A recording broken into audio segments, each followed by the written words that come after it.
So hi everyone, welcome back. It's great to see you again. This video, I gotta tell you, I went down a rabbit hole with this one. Normally when I record a video, it gets published in about 6 weeks. And the reason for that is I like to keep 6 weeks of videos in buffer. So if I go on vacation or if something happens, I can remain true to my commitment of releasing a video every Tuesday. I don't have to rush. I can really, plan out and think about the video that I'm going to record. But today's video was a little bit different. I'm releasing it immediately after recording, and the reason for that is because I decided to do a video on completing a January dry month. Now, if you're unfamiliar with what that is, a dry month is something that it actually originated in the UK. I'm not certain what year, but it's where you challenge yourself to go an entire month without drinking any alcohol. Now, I don't consider myself a heavy drinker. I definitely don't consider myself an alcoholic. I consider myself a moderate drinker. I do not drink on weekends. I never drink going out to a restaurant. And one of the reasons why is I won't drink and drive. Another reason why is, have you seen the price of margaritas on a menu? I mean, it's ridiculous. But when I'm home, it's not uncommon for me to have maybe a couple of glasses of wine or a couple of bourbons. I drink probably about 10 drinks a week, or 2 every day on average. I don't get drunk.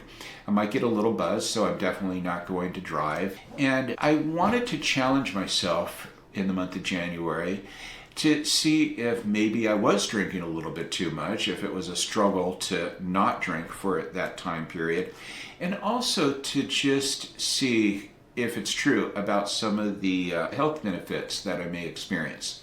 Well, I can tell you one thing for sure, and that was I did struggle a little bit in the first couple of days. I kind of missed that, but I got over that.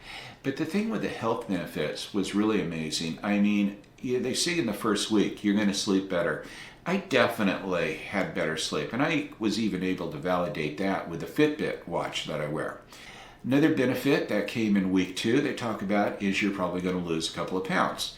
I lost a few pounds that I didn't even try. It just, 2 pounds came off again. I was able to validate that with a scale. Another benefit, this was one that was a little bit harder to gauge. They said that your liver function was going to improve, less fatty liver. I'm going to assume that's true because everything else has been true. And in the 4th week, you would start seeing a little bit of change in your skin, maybe a little bit more of a glow. The thing is why I talk about going down a rabbit hole with this was one of the other benefits, not a health benefit, but it was you're going to save some money. And so I started thinking about that. Okay, well, if I, saving about $60 in bourbon, if I, two bottles of bourbon a month, $30 bottles, that's $60, and a couple of bottles of wine, I am probably saving between $75 and $100 a month. And that could be a substantial savings for somebody that is on a fixed income, like a lot of us out there. So then I started thinking about this whole thing with a fixed income and how saving the money was important. And I started doing a little bit more research in this area. Again, how I went down this rabbit hole. And one of the things that I discovered that I did not realize is that, and these were reports that I'm going to have links in the notes section below, 80% of older Americans, especially retired Americans, are either struggling financially or they are financially worried. 80%, that's a high number.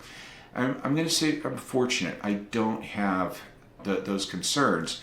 Now, I'm not rich by any means. I'm on a fixed income. I have this YouTube channel. I've got some retirement savings. But yeah, 80% of individuals that are retired are struggling financially or they're concerned. So then I asked myself, well, what is it that they're struggling with? What are their concerns? And that led me down another rabbit hole. And what I found was that 70% of individuals 65 and over can expect to need long-term care at some point in their life. And so then it broke down. There was some graphs that I saw and some charts where it broke down the various different types of long-term care. It could be family members, it could be private individuals coming in, and it could be going into a living facility for some time. And then I looked at the cost of living facilities. I just kept getting deeper and deeper into this rabbit hole and found that the price is between $7,500 and $10,000 a month. I was like, holy cow, there is no way I could ever afford that, not even with this YouTube channel. So that's the problem, right? What are the solutions? Well, one, let's go back to the financial situation. I get it that, a number of you may be struggling financially or concerned financially. If you've been with me for some time, you know that I transitioned this channel over to embracing retirement with purpose, passion, and new beginnings previous to what I was doing, which was releasing career-related videos. Now, I was doing career coaching for the last 10 years, and I was primarily working with professionals in mid to late career. And so what we would talk about is a lot of, age-related issues, age discrimination out there, making sure that your resume was age-proof. Folks, all of these videos out there are still available. So if you are thinking, if you're really struggling and you're considering going back into the workforce, please know I have a lot of videos on this. I also have an online self-paced course.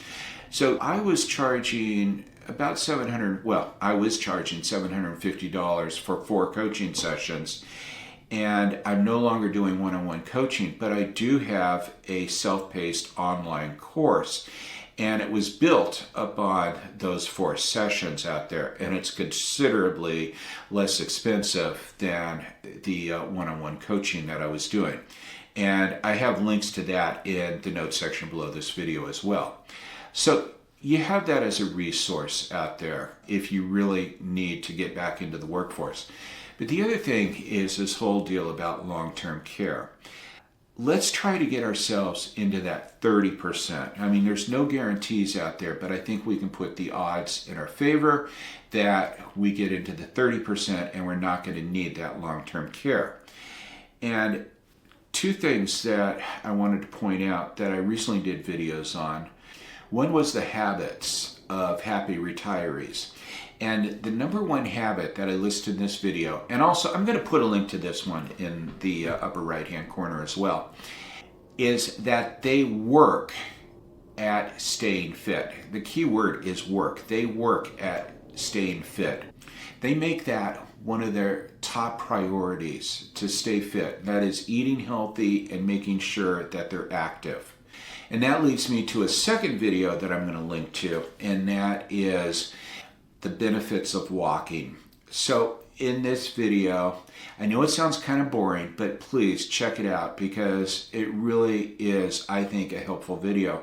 It talks about studies that were done, and I list these studies in the notes section of that video, about the health benefits of reducing risk to heart disease, cancers, Alzheimer's, high blood pressure, in walking in increments of 30 minutes a day, 45 minutes a day, and even 60 minutes a day. Talk about a lot of different, reductions in risk for diseases and different things out there that you could be affected by. And so staying active is one way to, and eating healthy is one way to definitely put the odds in your favor that you're going to be part of that 30% group instead of the 70% group. So anyway, like I say, went down a rabbit hole with this.